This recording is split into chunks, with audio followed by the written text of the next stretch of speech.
Okey, mak saya ada masalah jantung bengkak dan kekurangan garam. Bolehkah ambil Bifil? Okey, so jantung bengkak ni sangat penting kena dapatkan rawatan daripada doktor dulu tau. Produk-produk BE boleh bantu sebagai sokongan untuk produk kesihatan sebab kita adalah functional food, bukan untuk rawatan secara drastik lah. Okey, so antara produk BE yang boleh diamalkan kalau ada masalah jantung bengkak, so boleh ambil Leaf Core. Sebab Leaf Core ni dia akan sokong fungsi hati dan juga akan sokong sistem detox kita. So dia akan bantu untuk mengurangkan beban toksin dalam darah.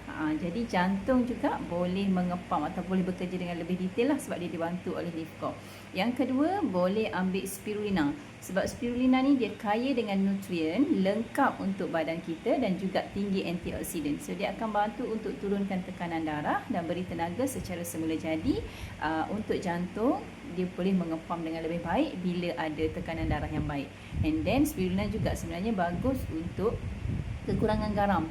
So dia akan bantu untuk menghasilkan nutrien ataupun keseimbangan elektrolit secara semula jadi. Walau bagaimanapun perlu dapatkan rawatan daripada doktor dengan lebih lanjut untuk sistem kita lah. Okey, so lagi satu, boleh juga kita bantu dengan produk sokongan untuk kesihatan kita sebagai functional food yang akan baiki kita punya sel dalam badan, iaitu Shiruto. Okey, so Shiruto akan bantu untuk tingkatkan imun badan kita. Dia akan mengurangkan inflamasi kronik yang boleh menjejaskan jantung. So bila jantung okey, sel-sel dalam badan, sel-sel dekat jantung tu okey, so dia akan bantu jantung untuk kembali berfungsi dengan baik lah.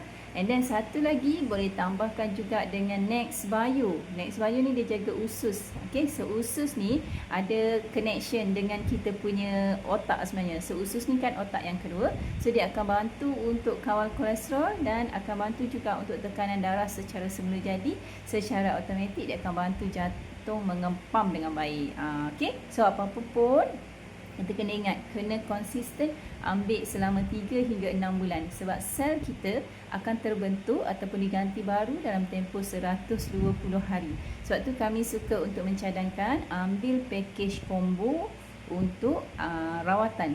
Okay, so untuk rawatan, untuk kesihatan yang baik, ambil package combo sebab boleh konsisten ambil selama 3 hingga 6 bulan untuk package rawatan. So konsisten ambil, insyaAllah dia akan membantu menyihatkan badan kita daripada sel, daripada level akar badan kesakitan kita. So daripada sel, semoga boleh membantu untuk mendapatkan kesihatan yang baik, insyaAllah.